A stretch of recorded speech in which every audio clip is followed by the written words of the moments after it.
Oh, snap. Oh, it's the boys. The boys are back in town. How's it going, boys? are you guys in like a bomb bunker or something? Yeah, pretty much. We can neither confirm nor deny the need to know basis on. This is our quarantine bunker. Yeah. This is where we're laying low. This is where it's happening. That's nice. That's awesome. And you guys can, I'm watching you, Avery. You guys can toke over there. It doesn't matter. I don't know if you're blowing O's or whatever. These are legally sanctioned. So first off, boys, I want to say congratulations on the interview with AP. That's awesome. And on the new drop of the second video. That's awesome. The video for that song blew my mind. The whole animation, the Pac-Man's visuals and everything going on. Like, can you explain even like how that ended up happening? Like how the creative process of that, the mindset, and all Avery? So, with the Shake the Fear video, it was originally supposed to be like a fully cartoon animated video. And we really wanted to do that, but with the trilogy that we were doing, it just ended up being like so much work and time and effort and all of that. In order to get it out on time, we had to kind of sacrifice and do a lyric video. So when I found Imperious Designs and Davey Brown, this guy killed it with the Crushed animation. it, by the way. Seriously, thank you. And beautiful. Like he totally got Shout out to him. Okay, hold on. Who was it? His name is Davey Brown of Imperious Motions and Graphic Design. Awesome. Dude does killer work, and he really got the concept when we said, hey, like, we want it to look like we're sucked into this video game, but we had already filmed the intro and outro where we got right? So we're like, we want to use that still, so, like, can you make this work? And he's like, yeah, like, totally, we'll make this work. And we had those parts already filmed by Alex from the Trenches. he just kind of got it. Like, it was like, this is what we want to do. He's like, yeah, no, I know exactly what you mean. You mean this? We're like, yeah. That's exactly what we do. I say when we had Alex on as a guest, you could tell right from the beginning that guy's motivation, his drive, his even his creative skills, man. Excellent choice, guys. Unreal. And then the video at the end is just. I think they're talking about Davey Brown still. Both of them. Both of them. Honestly, with this whole classic tragedy EP, like Alex has been doing a lot of our video work and like even advertising stuff like that. Like they're so easy to work with.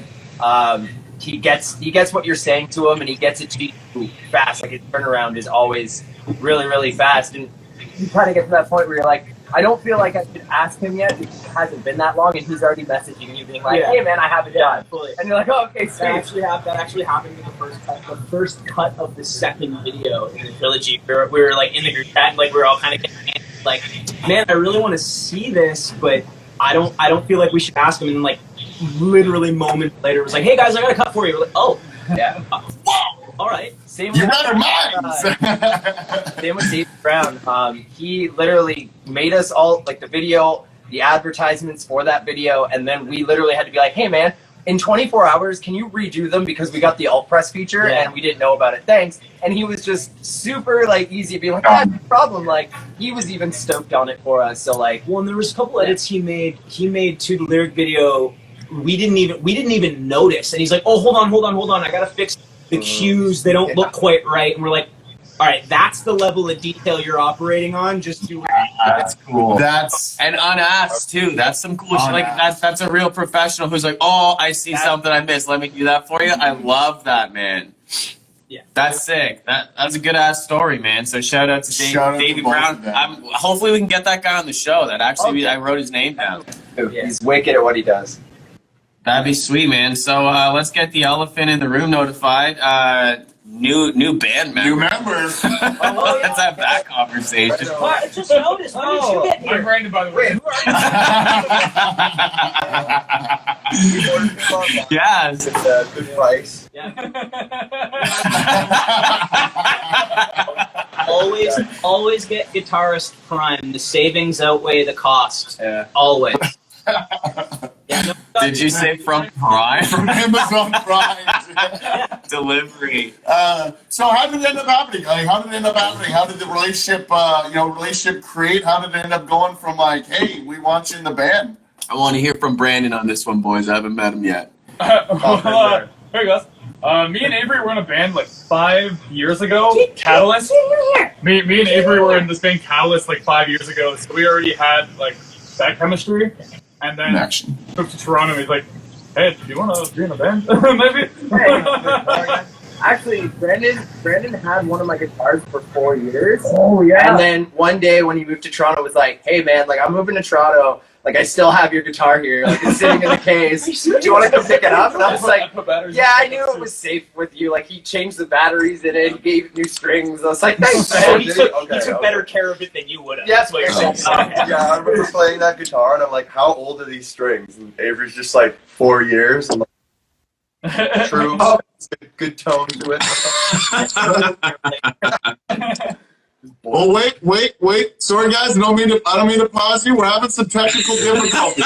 Well, the phone just our phone. Yo, we might need to end this and then give you guys. Oh my god, this sucks. This sucks. Hold it. So I got a phone call, and then my phone, the speaker went from loudspeaker to now you're in the earpiece of the phone. And so you're telling us this story, and you went from normal loud to like impossibly quiet loud. So we're over here like nodding, but we can't. Okay.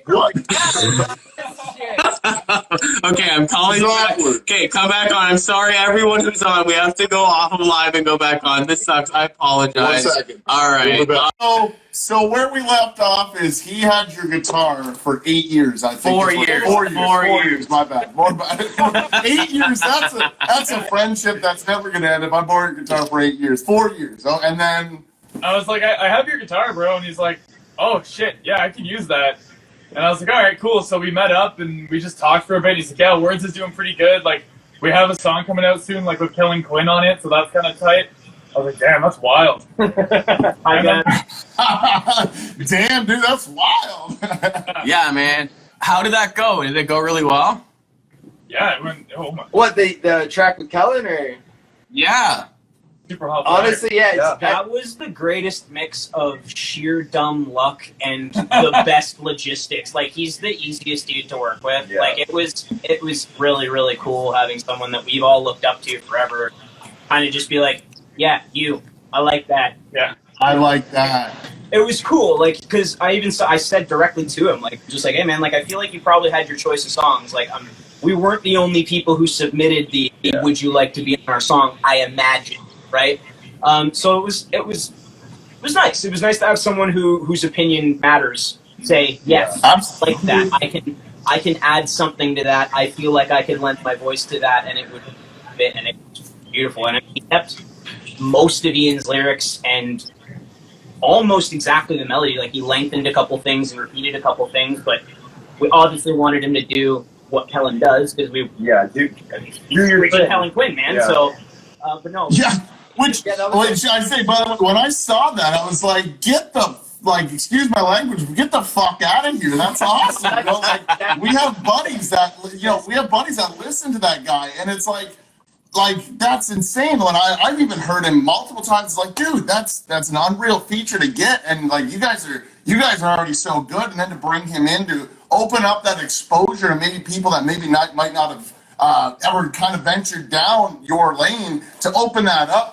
And throughout it's like the song is, I want to say, like all you guys, and then he comes in with that verse. But I much appreciate his verse. I love the whole song just as much. It's like I don't like to ever point out one point. It's like I love the whole thing, the whole package. It's funny that you say that because we going into the studio, "Shake the Fear" was the song that we cared about least. 100%. It's just writing it, coming from like instrumentally, like there was nothing crazy that I was like, oh, like it has all this crazy technical stuff or like. a crazy amount of effort that I did in some of the other songs. There aren't as many layers of dessert and in yeah, that like song. little like Yeah. one thing here. Like I didn't. It was just meant to be a fun, happy, quick Filler song. kind of a filler song And on you the know, record because it wasn't the single. And then we got Kellen's feature back, or we got Kellen's feature after we had got back the final mix. So we sent him the final mix that we were accepting as the song we were putting out. Yeah. And we were good with that. And we were good with it. It was just like, yeah, it's just gonna be another song on the record. This is good. Whatever. And by sheer the stars aligning It really and dumb was. luck, Yeah. it's now become the most notable song on the record And itself. I feel like it's I don't mean this in a bad way, but it's very much the odd one out of the 5 songs. Like if you hear them all back to back to back, it's the least like the other 4, and yet it's exactly perfectly. I still think it's great, but it's I think Yeah, is it? because it's the only Yeah. It's the only one in major. It's because I write when I'm sad. Actually, because I wrote the instrumental when I quit a job that I was like, fuck you guys, I'm out. And then I wrote like this sweet song, like, do my thing. Yeah. The whole Eminem 8 Mile situation on the bus ride home from quitting. You're writing in your notepad. Exactly. The manager. I didn't get a job for like a month and a half.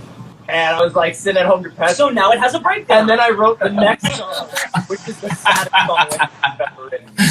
Which is I Won't. Yeah, I won't. With the next song, on the record is the saddest song. So it's really funny because it's just personally, I was really happy when I wrote Shake the Fear, and then I got really sad and wrote I Won't, and that's the next song coming out. So you'll see the kind of contrast. of my depression. Yeah. Oh boys, I look forward to that. Talk the album a little bit, like, because you said it's 5 songs long. 5 songs, yeah. So from start to finish, like as you were saying, the writing process was that the kind of the train ride throughout the entire album, writing it. Just how different emotional feelings came, writing different songs. Did you guys ever get together and kind of kick back and forth to talk about lyrics? How did the whole album progress and develop? Yes, all of that basically. So like a couple of them were like Avery is the driving force behind a lot of if not all of the instrumental. And Painted, I think, had existed in multiple parts in some form or another. Classic. Yeah, same classic. And it was kind of one of those, like, they're just like orphan riffs and orphan songs that kind of needed somewhere to go. And it's like, hey, here's what I've got. This I'm speaking as Avery. This is as finished as I can get it. Now put your fingerprints all over it, and I'm going to move those around and let's see what we can get. And that was a big part of it. But a lot of it too was like we demoed that for 8 months. Yeah. And, like there was like that could have been an 11 song. It could have just been a 3 song. It could have been a single. Like there was so much material, and to pare it down to like we could write 7-minute songs easily because it's just like, no, I got another thing, oh, let's do this, and like let's go here, let's slow part. No, I would just cut it in half and make 2 3.5 songs. Yeah. And that has happened. Like that has happened. Oh yeah. With this new the new stuff that we're working on. Oh my god, you have no idea. Stupidity. Man, I always thought it would be real. 5 semitones. Yeah. What's that? Yeah, like we wrote the next stuff that we're coming out with is going to be the heaviest stuff that we've come out with so far. Like we have a song in drop F, and for all you non-musicians out there, that's like the North sound. Yeah, It's you almost Just like blah blah blah blah. That's pretty low. Deepest fucking shit you can get. Drop F is like way down. it's way down. It's way down. Yeah. Oh my god. Yeah. No, I understand. That's bananas. What was that? No, I love that, man. I can't wait for that. I look forward to the album. I guess I look forward to the new stuff in the later this year, next year. Next year, I'm going to say realistically because I don't want to put pressure. And there's no pressure. No. Next week is we have another single after the EP. Yeah. Nice. Right on. Okay, we're ready to put the pressure Yeah, on. there's the pressure. Yeah, there's the pressure.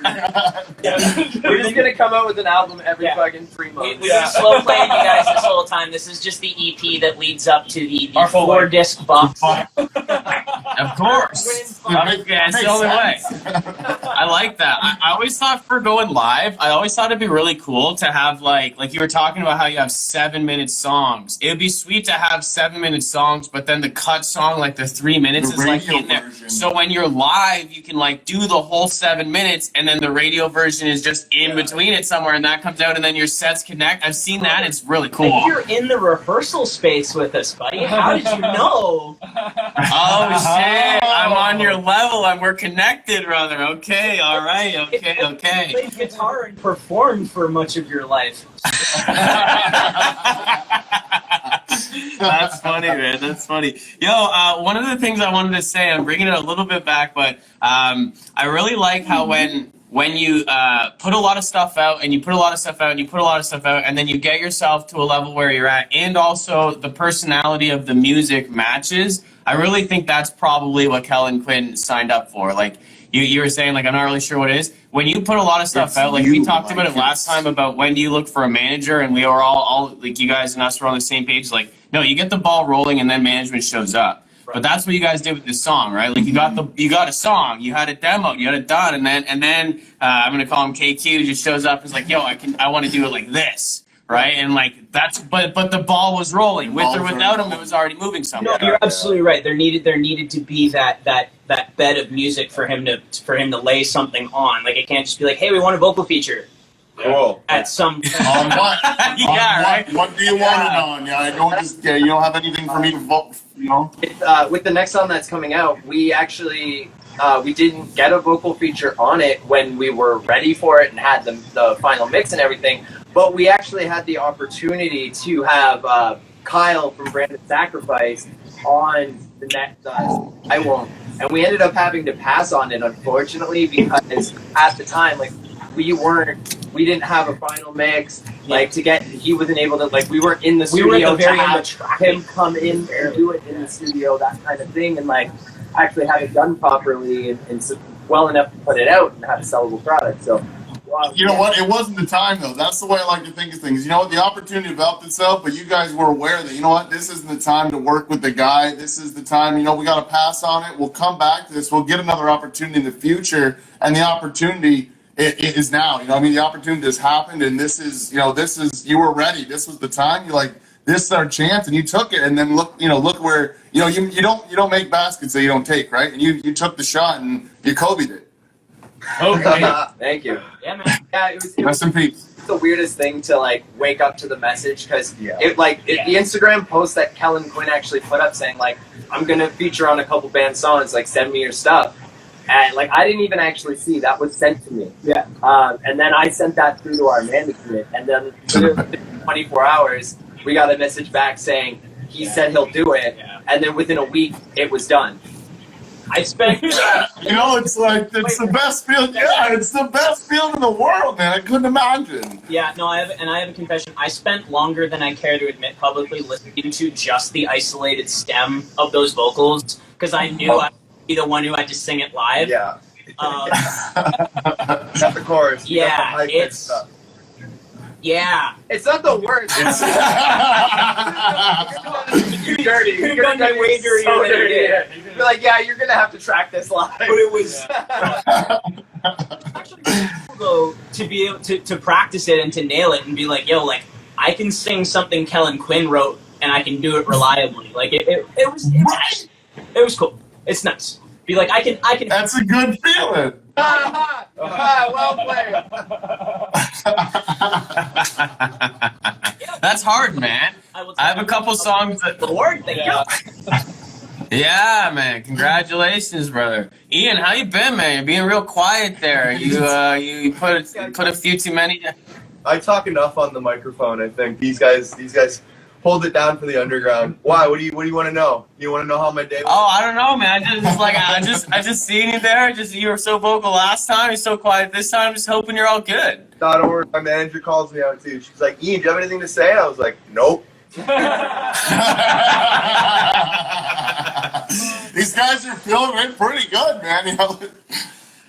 So run me through really quick the story of the 3 songs in the trilogy and how they connect to one another, and then I want to know that, like what's like, how's it all mapped onto this mental health thing, and then what's the 3 songs, how do the stories kind of line up? And if you have to keep the third one secret until it premieres, I understand. Well, I mean, at this point, like, the album's gonna come out, so the song will be out Friday with the rest of the album. So July 17th. July 17th. By the way. Yeah. It's coming out. It's called Classic Tragedy. You can find it anywhere, right? WordslikeWildfire.com. Free music. If we have done our jobs correctly, you should be able to type words like wildfire anywhere, and we should show up. It'll be Bam. Hopefully, we did our jobs right. But no, the trilogy was Avery's seed of an idea, and it was like, I have this crazy idea. Can we do it? And I'm like, probably not, but we're going to try anyway. And we did, and it was like, okay, I want to tell this story, but we have, like, there's so many threads to pull in that story. So there's substance abuse and addiction, as well as toxic relationships and infidelity, and it really is very layered. We kind of went there on a lot of stuff, and it was hard to walk right up to that line without being campy, without being pretentious, without being too after school special with it. And that's really where Alex comes in, and he saw that vision, like, not like teen movie, but not as cheesy. That exactly. It was cool though, like, the more people we told, like, the more people that got involved say, like, this is the story we want to tell. They loved it. Yeah, that happened to me. That happened to my mom. That happened to my brother. That's currently happening to my brother. Like, whatever. Very relatable. It's so relatable, and it doesn't have to be all of it. It can be one sliver of it. It could be a similar situation, but it was a story we really needed to tell, because we've all been through it or been touched by it. Someone we know somehow. I honestly, like, kind of got sick and tired of seeing the rest in peace statuses on Facebook every 3-6 months. Somebody that I know, or somebody that of a friend that I know, has passed away due to, like, self-harming behaviors. Well, and whether they are, addiction, some kind of actual self-harm. And where a perfect example is Elvis Presley's grandson. We just lost him over the weekend. You know what I mean? He took his own life, and, like, happens every day. And I think nobody talks about it enough. Quarantine with COVID going on, it lined up to be something that's very realistic. We didn't know that this was going to happen when we were planning, filming, and starting to release this. Like, we released The Rain before the quarantine actually happened. Right before, and I say that was the first week of March. Like, I was gone on vacation. I came back. You guys released a new video, and then the world was like, "Holy shit, we gotta shut down." It's like, wait, what? Like, what? Like this? Like, one week, like, the album would have been like, if all went to plan, as it never does, but if half the world didn't stick and the other world set on fire, the album would have been out already, and we'd be touring. We'd be doing on tour right now. Our dive bar, bookstore, library, go show the world about it. And it's tough, because what the 4 of us have wrapped most of our identity up in the last, like, for me it's a decade and a half, for these guys it's as long or longer. And my default mode of trying to get hundreds of people I don't know all in the same room standing side by side, I'm not even legally allowed to do that. So it's a really weird shift to try to adapt and do that. And I mean, we're all for it. We're propeller heads with technology and gear and whatever, so we figured out how to stream ourselves. But even getting the sound from our jam room reliably into the digital space is the next kind of hurdle that we have to get over. Because, like, I could throw it in the middle of here, but you're just gonna hear, and that's big time. Especially now, like with the added exposure that we've just received on this kind of handout. Like, it was a handout that we graciously accepted, and we're gonna elevator back down. Yeah, that's basically, you know what I mean? Like, there's like.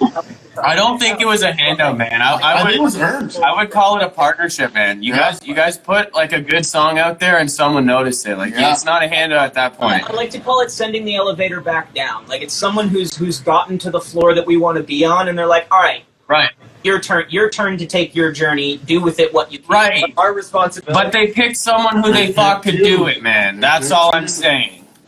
Yeah, man. Yeah, like, so now that there's that many more people watching us, we just have to come correct. We have to, you know, if we're gonna stream here, it can't sound like shit. We're not. Yeah, we don't want to be a local band We have a anymore. standard to We a want place, to right? present ourselves as a professional band. Right. They've lifted Right. the bar, and now I you love have to that. keep I love that you said like we don't want to be a local band anymore, because once you set a standard for yourself and you commit to that, You're like there. like That's where like you're at. I was reading a thing about Billy Talent the other day about their relentless like work ethic, intense, like they just do ridiculously long. For it. Yeah.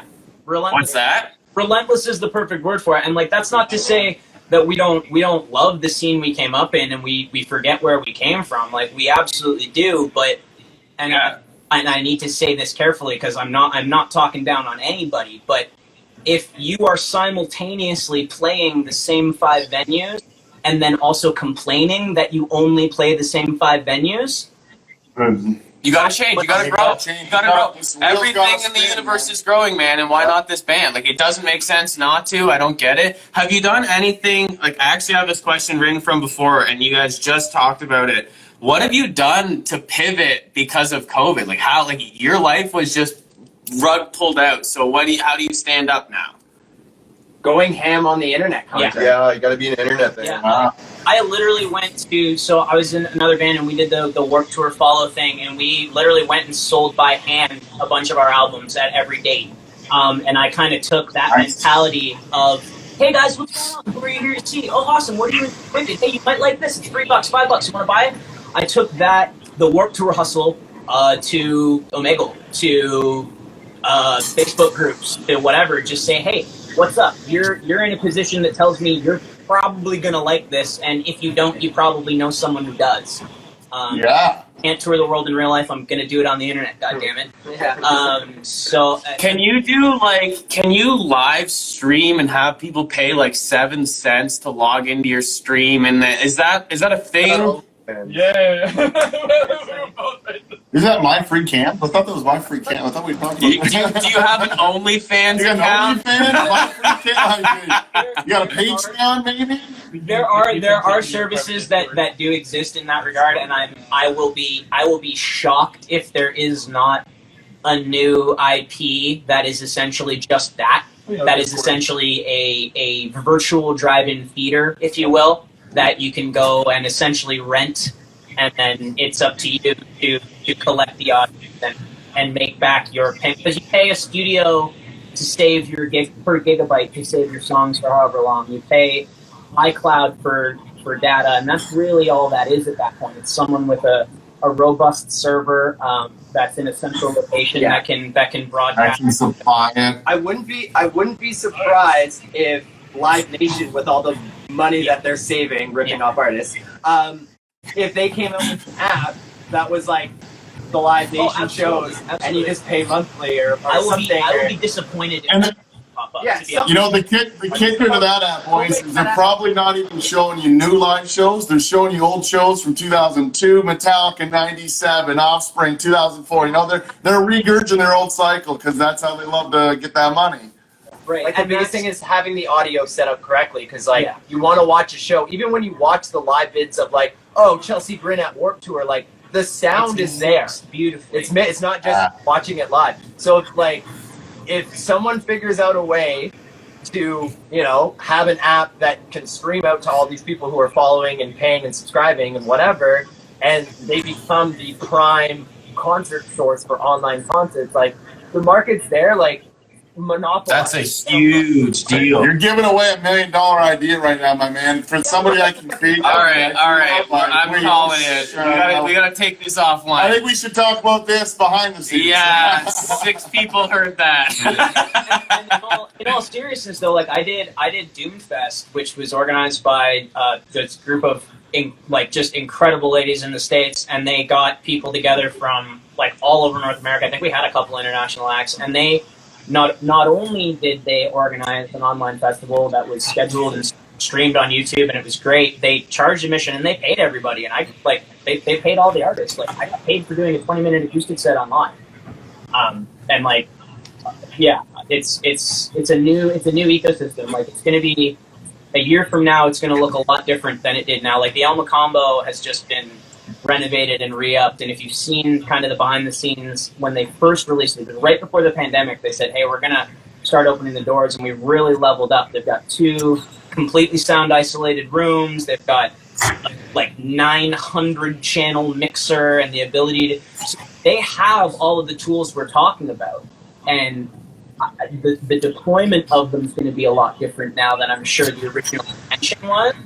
But I feel like only a fool would build something like that and not build internet streaming hardwired into it, because if you could now sell out your venue to cap and then also sell tickets to people who couldn't even get to the venue because they're on another continent, but now they can pay your cover charge and sit at home and do it, that you'd be insane. If you had the ability to do that, insane not to.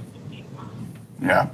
No, man, and that's it. Like if you could do a live set, and like you said, not just have a cell phone facing a band, but have like, even if it's live, like a live player, but straight in, so you're hearing like a recorded sound, and like then obviously if you make a mistake, your audience is gonna hear it. But that's the freaking point of a live show. Oh yeah, exactly. Yeah, it's human. That's the whole point. It's so beautiful, man. And then if someone has good headphones, I would listen to that all the time. Well, and thankfully we do. Like, I mean, I'm looking at, as you're saying this, I can hear the gears in all of our heads turning because, like, we have the ability to do that. Like, we run an in-ear rig. Like, it literally is as simple as splitting our monitor feed out into a stereo feed. It's like, that is... Listen, hey, if you do it and it works and it blows up, I just want credit of helping you make the idea. You did all the work, you get the rewards, but just be like, yo, Carter, help us with that shit. The first show. You be Nikola Tesla, we'll be Thomas Edison. No problem. No problem. And Crawford's Elon Musk over here getting all the cash for it. Do you like my cyber truck? It's ugly, but it works, you know? I think it's sweet. I like it. Oh my gosh, man. This has been awesome. It's been, honestly, the conversation nailed a lot of the questions that I had. We don't even need to present them in questions. For you guys, just such a conversational group of people. Just the information flows. Have you written anything with Brandon in the room yet? We're demoing. The way we demo is hilarious.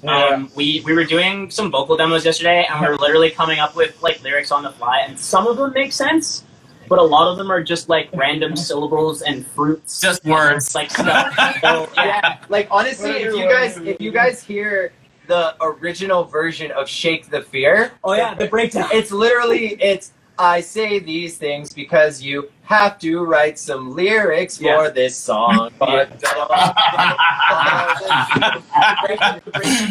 This is the screaming part. That would be funny, man. You could call the song Meta, and the song, like, the chorus is all about how this is the chorus. Man, that's a funny song. This is the second line. You know, he was progressing through it. That's a good song, man. I think that'd blow up. With like heavy leads. Oh, that's Rebecca Black's Friday right there. That's funny. Guitar solo. That's funny. And it's funny too, because like we do that kind of like just the filler stuff, but then like those end up like that was 2 years ago, and we still remember that because it gets that melody in, like it gets that cadence down. So when you're like, okay, these are the words, like you don't need to worry about, oh, was that a semitone up? Was that, do I go down here? It's like, no, you already know it. Just syllables. Do it. Yeah. Yeah, it's like basically placeholder words. I know this is what I want the melody to be. What do I put in there? Yeah. It's just hilarious when you say it like that, though. It's just too funny, man. It's real, and that's the best part. I might write that song. True. Dude, I like it. That's like a scientific fact. It's true. Yeah. It's actually proven. Most lyrics are written at a third grade reading level. Yeah. So, Math rock. I mean, I believe that. I can see that. It's easy to understand, easy to follow along. the symmetry Yeah. of the shapes of the rectangle. Or if it's John Mass, then it's like a great one. Banana, apples, oranges. Not a lot of people I don't think I do this, but I don't think a lot of people put music on to think really hard. Like I do, I listen to a song to try and break it down, but a lot of people just want to just listen to some shit. I'm that guy who's like, no, man, Yeah. they're not even what are they even doing? Like, blah, blah, like, yeah, Well, that's I think that's totally me. That comes out in a lot of the stuff. Avery and I especially will just frankly bitch about when we're writing, because it's like, yeah, you're gonna notice I played the fifth thing. Literally, no one else is going to care. No, Claire, right? Yeah, no, and a lot of this stuff, once I realized as a musician that the vast majority of humans do not give, they don't care. We don't They don't even know. They don't even know. They do, but it's subconscious. That's why pop music is Big time. so popular, because it sends your brain sends you that you're so smart dopamine signal for being able to figure. Yes, it's a super predictable melody, but because of that, you're singing along by the. So it's there's so many bands that we like that are musicians' bands. They're made up of some of the most talented players, and it's the level that we're appreciating them at is the art critic looking at every brushstroke. But you can still listen to them from that 30,000-foot view, and it's wonderful. But then when you zoom all the way in, there's all that little ear candy that if you know, you know. There's that meme of Buddy from a lot. I think he's supposed to, and he's just got this shit-eating grin on his face. It's when your bandmate plays an E add 13 sharp 7 instead of E add 9 sharp 3rd, and you're like, Yeah, and nobody knows it. Nobody cares. But then they do though. Time it repeats. So what was that? No, We do hear it. people hear it, but they don't know what they're hearing. Exactly. They hear it and it's ooh, that made me That think. didn't sound right. You think about, but it made me think. It made me do the shit face. Yeah. The greatest compliment a musician gets. That truly is the stank face. Ooh, Oh, That's true. that. Ooh. Phil Collins didn't have to go that hard. He did that for us. He did that for us. No, I love that. I love having you boys around. I wish we gotta get this COVID thing over. Just have a hangout, Drivewire, words like Wildfire. Just have some tunes. This is a 24-hour stream. The 12-hour stream Come challenge. on, what the fuck, bro? You actually? Whoa. I hope you guys. No, bro, I gotta drive. Yeah, we got. No, we're. I mean, obviously, we're looking as forward to anybody as this being over with, but at the same time, there's merit in it's the whole buy once, cry once theory, but with opening the world. I would much rather wait another year, another 2 years, and then have it stick, as opposed to 100%. every few months we try a little and then Die a little. Secondary yeah, lockdown. literally, though, unfortunately. Yeah, it's I don't Yeah, the new. do trial and error with lives. That doesn't seem worth having a show. Got a risky. Yeah, but No, New Zealand really was one of the only countries that did it right, where they shut down everything and they kind of forced their people to stay inside and to quarantine. And within a month or so, they had no cases and they're a clean country now. yeah, It's it's tough though. I don't want to muse on the merits of the style of government there, but that's one of the major things is that you can kind of unilaterally say, nope, these are the laws now. real abiding. Yeah, and that's fine. And I think there's a lot of particularly not North American culture is a little bit more communal in that sense. It's a little more look out for the other as opposed to look out for number one first. Right. And that is something that we really need to adopt. The mask isn't really for you. It's not for you. It's No, it's not. It's for the other people. It doesn't protect you at all.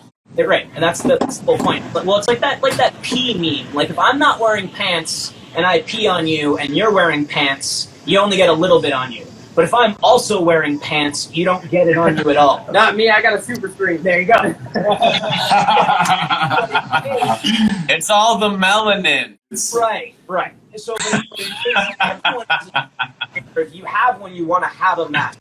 Keep that, like, I don't know. It's such a simple little thing. Like if it's, again, I'm quoting memes, but it's like if the experts are right, I might very well save someone's life. If they're wrong, I might be mildly inconvenienced for a few months. Kind of funny. Yeah. Oh, it's such a problem. When a meme has more like truth to it than what the governments of some places in the world will put out. And now it's the same thing. Like the satirical pundits and like The Onion is almost a more reliable news source than Cardi a lot of the B. crap people. Cardi B was a freaking more reliable political source. Yeah. It's true. This kind of happened with Jon Stewart and Colbert. They kind of started it. Like, John, did you say Jon Stewart? They kind of started the whole like reliable comedy news. Oh, totally. And he went so far as to say that, I think, in one of the last episodes. It's like, why is it that a comedian is more journalistically integral than an embarrassing amount of actual outlets? It's horrible, and like I don't want to conjecture as to why I think that is. I just don't like it. And one of the things that kind of is so interesting to me is like with certain populations of the world, they actually were already ready. They already wore masks as soon as they felt a little bit ill and everything. So then taking on like Japan and the Philippines and Thailand, like they just did it. It wasn't weird. I was talking about with those cultures that are a little more communal minded, like the Japanese in particular have a very socially aware presence about everyone. Very respectful in the social gathering styles. You don't leave your shit when you're done at a restaurant. You clean that up. That's true. They're so clean. They're very, but it's not because we're scared, or it's not. It's literally just respect. I wouldn't want to clean up your crap. I don't want to breathe your shitty air. I don't. You know what I mean? Like I wouldn't want, my disabled family member having to sit and lean uncomfortably when someone my age who's young and healthy and could very easily stand up on the subway won't. But that is just the given norm in those places, and I think that's something that we really need to look to adopt. Like we're all about co-opting culture when it's cool and kawaii and whatever, but then when it's social responsibility and I might actually have to do something other than buy stuff and hashtag it. Whoa. Wait, I can't just be a slacktivist? Yeah. Hold on. A slacktivist. That's interesting. That's a good one. I like that. Has absolutely no real value. Arrest Breonna Taylor's murderers. They're still out there. True. It's true. There's a lot of people that are getting away with a lot of shit in the States, and it's. We're looking at you, Lady Antebellum. You mean Shots fired. Shots fired. Yeah, that whole situation's got me kind of ticked. Let's just change her name to a predominant black artist name and then sue her for it. Dude, the name was already kind of racist, and then you literally steal a black woman's stage name. Like, bruh. Guys, I know I did. We're in the most socially aware time as possible, and as much as I love it, I hate to lay my Aunt Jemima to rest. My pancakes will never be the same, and it's just something I've had my whole life. And then, I promise you that the sticker does not change the taste. I the promise. syrup's gonna be the exact same. Yeah, I promise. Yeah.